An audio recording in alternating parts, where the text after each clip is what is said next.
Alright guys, we're down here with Tabetha. This is our final week 3 video. Oh my goodness, you're all tangled up in your flirt pole. There you go. Get it. Tabetha is so playful. This is our final video. Puppies are going home this weekend. Hopefully you've got a flirt pole for Tabetha waiting at home because she just loves this thing. Look at her. Oh my goodness. Give me that. Give me that. Oh, super puppy. So just as a reminder, if you haven't done so already, make sure you get your Zoom lesson booked. I know a few families already have. Give me that. Give me that. Boop, boop, boop. Ah, good girl. My Zoom lesson availability is open. If it doesn't match your availability, just shoot us an email. We can usually get a little flexible and get you in with myself or maybe one of the other girls that have been here for some of the training. What are you doing, Tabetha? What do you think? You want to train? Oh, I got it. Yeah, I think it's time. I'll bring it back. Oh my God, she loves this thing. All right, so let me grab some snacks. This week we're going to start right off the bat with puppies and their harnesses, okay? We did that last week. We're going to start with it this week. So I'm going to pick this little puppy up. I think they're all still in these 2 extra small harness size. Tabetha's tiny. You're a tiny little baby. Okay, so I got her dressed in her harness just like we did last week. Now I'm going to take the leash. We're going to introduce the leash this week. Or we have. There we go. She's got it on. I'm just going to let her drag it a little bit, okay? So this is how I like to introduce the leash. I don't want the puppies to be scared of it, so we just let them drag it around a little bit first. I'm going to charge the clicker maybe twice, but like at this point, the puppies know what the clicker means. Super. There you go. Yeah, you know that means food. Good girl. She's like, yeah, lady, I am ready to go. Great, so we're going to move right into a food lure. Maybe just a couple times for those. Good girl, Tabetha. Tabetha is very playful. She has good food drive. Super mama. Okay, let's play some of the flying cookie game. We did that last week. Okay. Tabetha. Good girl. Okay. Tabetha. She's too fast. She knows what the game is. Okay. Tabetha. Super girl. She'll be a fun puppy to play this game out in the yard in. Get it. Tabetha. Can you see her zooming across the yard coming when she's called? One more. Okay. Tabetha. She's too fast for me. Look at this. You're so smart. Good girl. Alright, so she is completely unfazed by the leash at this point. So now let's start to work with the leash a little bit, okay? Because I get this question a lot on the Zoom lessons is, how do I do the leash with my puppy? And we do start it in week 3. Why are you sitting in your potty box? You're so silly. Alright, so I'm going to have some food in one hand. Clicker is in the other. I'm going to show her my food hand and I'm going to pick up the leash, okay? So leash and clicker are in the same hand. And then guess what? We're just going to practice following a food lure. But I happen to be holding the leash. Good puppy. You see how all this stuff kind of comes together? Why we start so simple, because then we can build on it. Wow, mama. Look at you, good girl. Oh, I love it. Yeah, ready? Good job. Okay, so right now I am kind of bending over. I have that food right in front of her face, like we have been practicing with the food lure. Let me grab a few more. Yeah, you love this game, huh? Okay, at home though, after a while, having the food directly in front of their face can turn into you just have it up here, right? Yeah, baby. And then the dog just walks with you, and you can still stop every few steps and mark and feed them. Yeah, good girl. So we're always feeding them right by our leg. I dropped one. Look, I got more. Super, good girl. All right, so I start this inside the house, play this game with the puppy inside the house for maybe a few days. Then I take it outside. We can go up and down the driveway doing the exact same thing. Then we can make it out onto the sidewalk, do the exact same thing, okay? Tabetha is a very food motivated dog. She's easy to train. So if you follow those steps, she'll be walking with you nice on the leash. We're gonna take her harness off for right now. Super puppy. You want a little play break? That was a lot. Oh, you know what? I lied. Well, I promised you a play break. We're gonna put her harness back on. Because I wanna do her, the other thing I like to practice with the leash on is doing sits and downs and hand targets too. So I already took her harness off for a second here, so I guess we'll give her a little break. Pew, pew, pew. Sometimes I get ahead of myself. Wah! You got that. Good girl. Choo, choo, choo. Give me that toy. Give me that toy. Oh my goodness. Good girl. Good girl. Drop. Good girl. Okay. Sorry, Tabetha. I know, I just took this off you. We're going to put it back on. It's silly. Well, she gets a little bit more practice being handled to get dressed. Look at this calm puppy. So, like, this is what I love. Like, she can be wild and crazy with playing, but look at how much she lets me get her dressed and everything. Good girl. All right, so back to the leash because I was trying to skip a step. Happens sometimes. Look at, she's waiting patiently too. She loves her snacks. When I say snacks, like, remember, this is like we're feeding her breakfast right now. Okay, so we talked about that in week 1 too, like training during times that your dog is motivated to train, and a lot of times that's around mealtime, breakfast or lunch or dinner or something like that, okay? All right, so again, pick up our leash. So we're gonna practice sits and downs. Tabetha, sit. Wow, good girl. Super good girl. Okay. Never chase that one. Tabetha, sit. Beautiful, mamas. Very good. Okay. Let's do a couple downs. Tabetha, sit. Down. Good. Good girl. Beautiful. Okay. Super. Sit. Down. Love it. We need one for a relief cookie. Oh, you got up because you saw a crumb. Down. Good girl. So you see how I had her go back down again? Because I don't want her to get up until I say, okay. Yay! Good girl. Let's do a couple hand targets. Those are also from week 1. Oh, I stole it. That's not for you. You got to earn it. Come here. Easy to earn, though. Touch. There we go. Good girl. You ready? Touch. Super. Super girl. Let's do that again. Touch. Wow. Okay, now we're done. Okay. All right, that's everything I wanted to do with the leash. Come here, mamas. Now we're gonna get her undressed for real. Hopefully we won't skip any more steps. Take another short play break.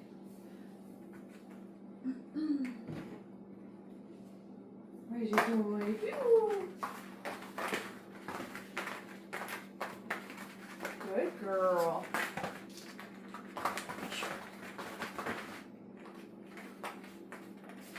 Get it. Wow, you're so tough. Look at you. Pew, pew, pew. Good girl. Yeah. When she's got a nice hold on it, I will apply some opposition And then she's like, I got it. And then I let her win by then loosening up the string again, okay? So opposition, when that makes her feel like she has to pull against me. And then I let her win and I make the line slack, and that makes her think that she won it, right? So we can kind of go back and forth like that. And that's like how you play tug with your puppy, right? It should be give and take. So I'm gonna take a little bit and then I'm gonna give a little bit. And that's what keeps it fun for the dog. I'm going to take a little bit, and then I'm going to give a little bit. All right? It should be, a game should be equal. It shouldn't be, I just win all the time. It shouldn't just be that, you know, I'm going to throw the tug, and then you win, and then I stop playing with you, because that's also boring, right? Okay, we're going to do our next thing. Drop. She's like, I don't want to drop it. Yes, good girl. And that's how I teach the dog a drop. Tabetha has a really nice grip on the toy. So I just come in down the line and I just hold it very close to her mouth. And I just stop letting her like thrash it around. And she realizes like, oh, she's not playing anymore. And then after a couple seconds, she'll let go of the toy. And I just say drop, and I just say it once. And I say it in a nice way. I'm not like, drop it, right? It's like scary. I don't want to scare the dog. Everything should be cooperative. All right, so now we're going to work on the mat. All right, we got some snacks here. So remember, we've been building on this behavior the last few weeks. Wow, she's so smart. Look at her. Okay, now I'm gonna mark and feed her for her going into the down position. And I'll feed her again for some stability. But then this week, week 3, we start to add some distance. So walking away from the puppy while they're on their mat. It's also adding some duration between the treats. Good girl. All right, so your puppies have a very nice foundation in the mat behavior now. Okay, this is another one that a question that I get on the Zoom lessons. People are like, how do I teach my dog a stay? And I'm like, well, we did that, right? This is the foundation in the stay. So if the stay is important to you, which I think it should be, you need to keep practicing this at home, right? Like, it's unrealistic to be able to send home a 12-week-old puppy that can stay for an hour. They have a super nice foundation in the mat behavior, and so then you just need to apply it when the dog goes home. Okay. So my favorite times to use the mat, especially at this age where they're still kind of like we're working on building duration, is definitely like when I'm in the kitchen. If I'm doing dishes or cooking or something like that, I'll have the mat like pretty close to like where I'm standing. So if I'm standing at the sink or something like that, and I'll have maybe just a little bowl of their treats or their, you know, dinner, whatever it is that we're using. And then just periodically, I will set the cookie down on the mat right between their cute little feetsies like I'm doing in training here. Uh-oh, uh-oh. Now I know I clicked, but it's because I wasn't paying attention. So I'm going to send her back to the mat. She's not going to get a cookie for that. Super, there we go. We just try again, okay? Good girl. Okay. These are big. You gotta break them in half. You wanna do one more? Good job. Beautiful. Okay, so the mat is such a versatile behavior. Again, I like to use it in the kitchen a lot. You can also use it maybe like during dinner time while you're eating. You can put the puppy on their mat so they're not practicing like begging. Good girl. Again, we've got a limited space down here in this little training space, but at home, you can start to try to get some bigger distance away from your puppy. Tabetha, okay. Get it, get it. Great, okay, so the mat is looking perfect. I love everything about it with her. Let's do some of the crate. Did you hear me? Oh my goodness, you're silly.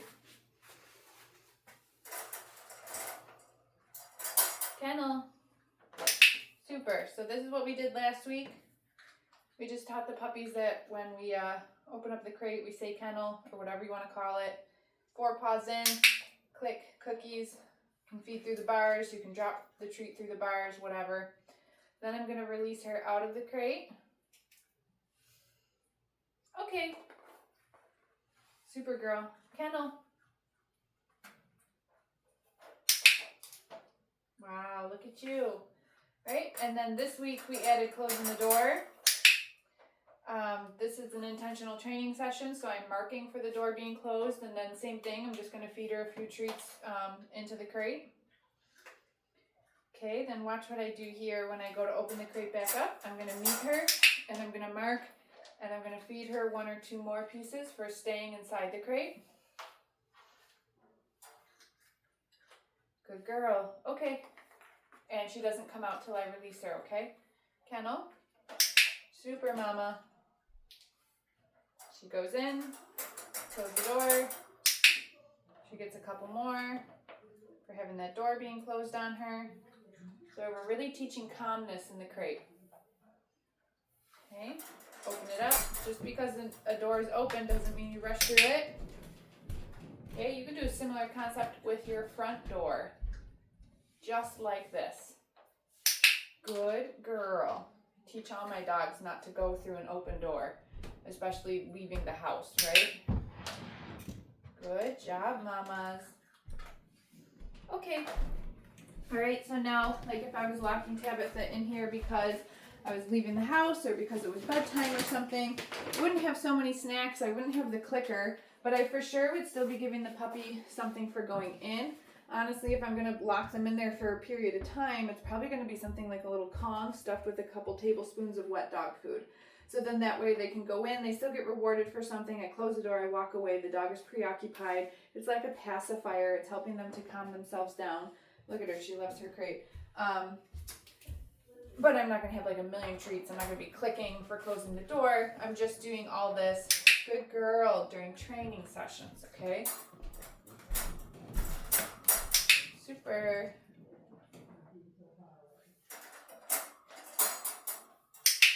Good girl. Okay. All right, let's be done with that. She did great. Wow, what a good girl. So now we're just going to go through all of her handling exercises super quick. Do you want to go back in there again? Go back in there again.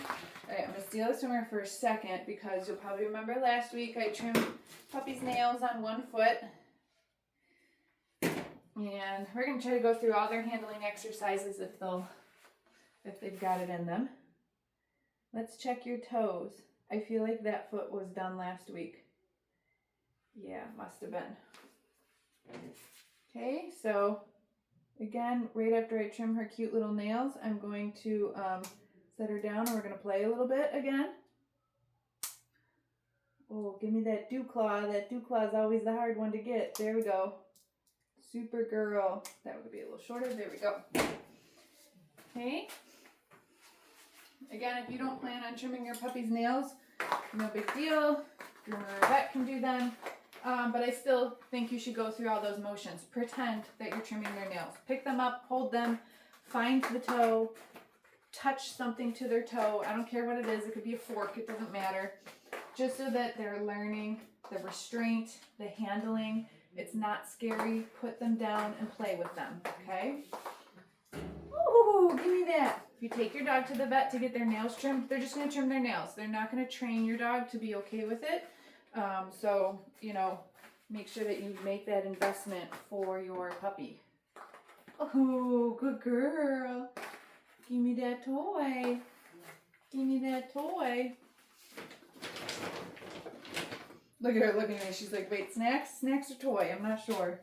I'm not sure. Yeah, we can do some more snacks. All right, so let's go through her body handling. Why are these so big? I gotta break them all up. You're so patient, Tabetha. What a good girl. Okay, so you remember this from week 1. Show her the food. We're gonna work on some body handling. Bringing my hand under her belly and holding her still. Yes, good girl. Picking up ears, massaging the ear canal. Yes, super. Picking up her tail, moving that around gently. Good girl. Whoops. You can have that one. I dropped it. Picking up her feet, massaging her toes. Again, even just something as simple as this. Just gonna prep her for things like nail trims, okay? Boop, boop, boop. Good girl. And last foot, super. Good job, Tabetha. Look at you. All right, very last new thing. Clipper blades. These puppies are gonna need regular groomer visits, so we introduce them to the sound of some noisy grooming tools. This exercise is about the sound. It's not about interacting physically with the clipper blades. So I'm just gonna turn them on. If she wants to check them out, she can, but once they're on, I'm just gonna start to drop food, maybe 2 or 3 in a row, one after another. There it is. Good girl. Super. After she eats that last piece, I'm going to turn it off. We're going to take a break. The food stops, okay? So the order of operations is noisy thing makes noise. Then I start to drop the food. Dog eats the last piece of food. I turn the noisy thing off, okay? So this is socializing your dog to different types of noises. You can do this with anything. Before the 4th of July comes up, you know, starting a couple weeks before, you could do this with like fireworks on YouTube, okay? So we make the noise happen. Then we drop some food, one piece at a time, one after the other. Let the dog get the food. Doesn't matter where the food is. It can land near the thing, it can land far away from the thing. Because it's just teaching her that when she hears the noise, good things happen. Doesn't matter where they happen. Good girl. One more. Super. Okay, turn those off and we're all done. So we just want to make sure that the first time your dog hears this loud buzzing noise, it's not when they're at the groomer, when the clipper blades do need to physically interact with the dog, because that can be a little overwhelming. So now they've already heard this, they've had some positive associations. Again, you can practice this at home with anything. If you've got clipper blades, cool, use those. If you don't, you know, sometimes I'll use an electric toothbrush or something. Just not anything that makes kind of a loud, weird noise, okay? So Tabetha did amazing. Get your Zoom lesson booked if you haven't already. And we'll see you then for any questions that you have.